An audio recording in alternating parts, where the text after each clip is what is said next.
Welcome back to the 7th week's lectures of Better Leader, Richer Life.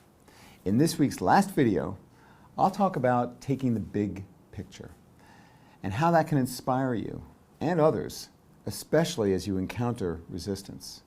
The basic question you'll be asked to write about in this week's assignment is this: what's the impact you're having on the people around you?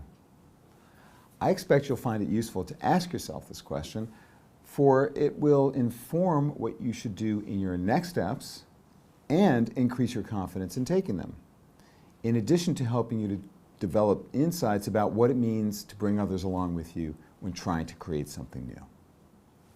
But now, let me ask you this question. How might your experiments give you opportunities to contribute and feel a greater sense of belonging to something beyond your immediate circle of work, family, and friends? Past students have taken part in charity walks or marathons for causes that they believe in, for example. Others simply feel more connected to the wider world just by writing about their leadership vision and their values and becoming more aware of the impact that they're seeking to have on the world in the future. Some have found creative ways of helping their coworkers to grasp the impact they're having on making the world a bit better through their efforts at work by connecting them to end users of their products and services, a method that Adam Grant calls outsourcing inspiration.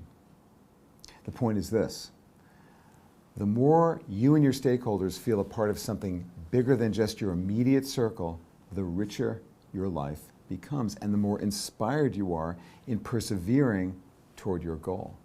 Try to use your experiments to help you achieve this sense of a larger purpose, of significance to the world beyond you, even if it's just in a small way.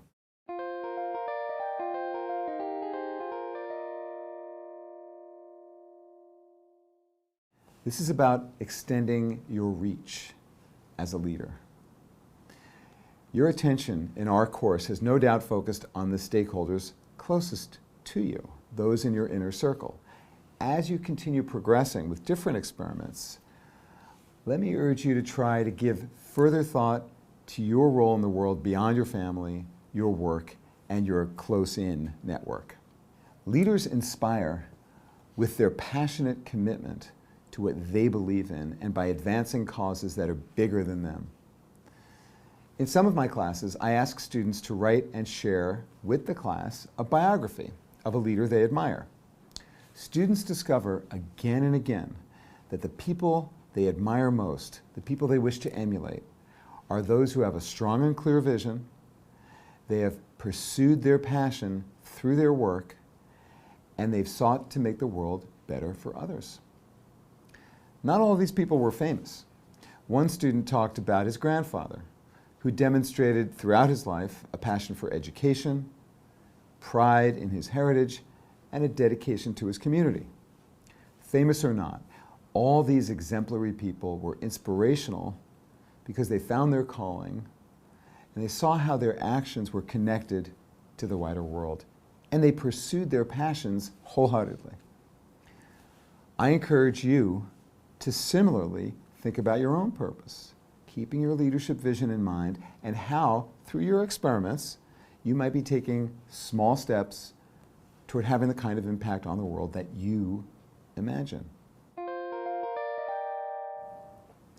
You can find the slide presentations done by students in my Wharton class on this site, on SlideShare.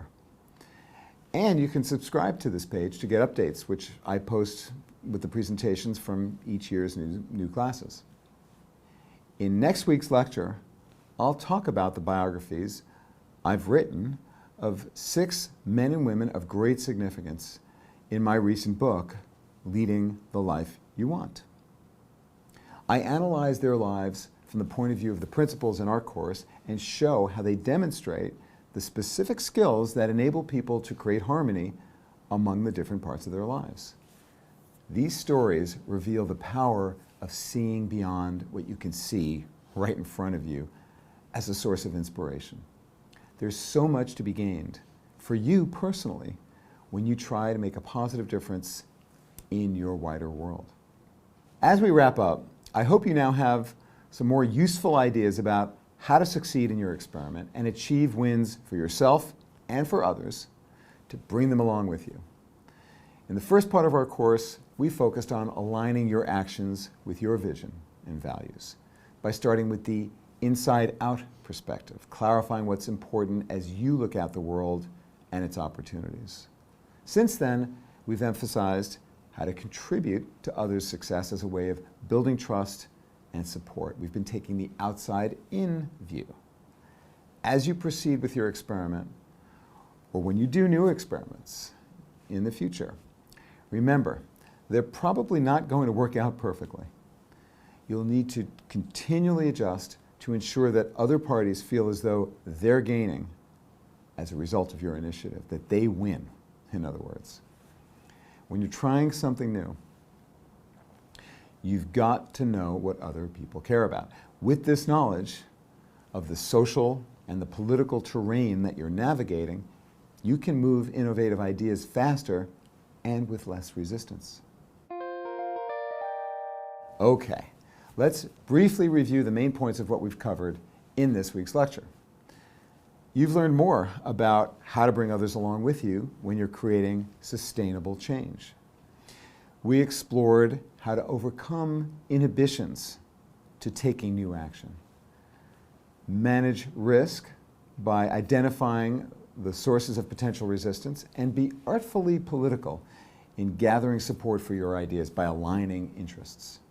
You learned about building social capital by applying the reciprocity principle. We discussed how to enhance your reputation by making others successful, and you learned how to diagnose and cultivate your network. I hope you put these ideas into practice, both in your experiments and down the road, and that you derive the benefits of pursuing what matters most to you and to your world, and so become a better leader, having a richer life. All right, you've now completed the 7th week's lectures in Better Leader, Richer Life. I talked about how to be artfully political, build social capital, and make a difference beyond what you can see. Congratulations, we are done with the Week 7 lectures. Just a couple more weeks to go until we commence. Your assignment for this week is to describe your progress, or lack of it, to note anything you've observed about how others are affected by what you're trying, how it feels to you, and what adjustments you might make as you move forward. You'll also have a chance this week to provide feedback to your classmates on their Assignment 6, about their experiments, and to learn from other students about their reactions to what you wrote in your Assignment 5 about what you learned from your dialogues. As ever, I hope you'll be active in our discussion forums, as your classmates will no doubt be talking a lot about their experiments and how they're going. You have many opportunities in our forums to practice what I've been talking about in this week's lecture. Help others succeed any way you can. This builds your reputation and your social capital. And we all gain when everyone tries to make things better for others. Next week's lecture is about the 6 remarkable people I've profiled in my recent book, Leading the Life You Want. I'll draw lessons from the compelling stories from the lives of Julie Foudy, Eric Greitens, Michelle Obama, Sheryl Sandberg, Bruce Springsteen, and Tom Tierney. I'll discuss the skills they employ to achieve success in the various domains of their lives, and I'll provide tips for how anyone can practice these skills. In the meantime, continue moving forward on your experiment, writing your observations along the way, for this is the material that you'll need for your last assignment in our course, which you'll be asked to do the following week, in week 9, and that is your progress report. So there's no new assignment for next week, but you will need to provide feedback to your classmates on their assignment 7. And you'll be able to review their feedback to you on your assignment 6. Once again, congratulations. You've taken yet another important step forward on your leadership journey. So keep experimenting, and I'll see you next week.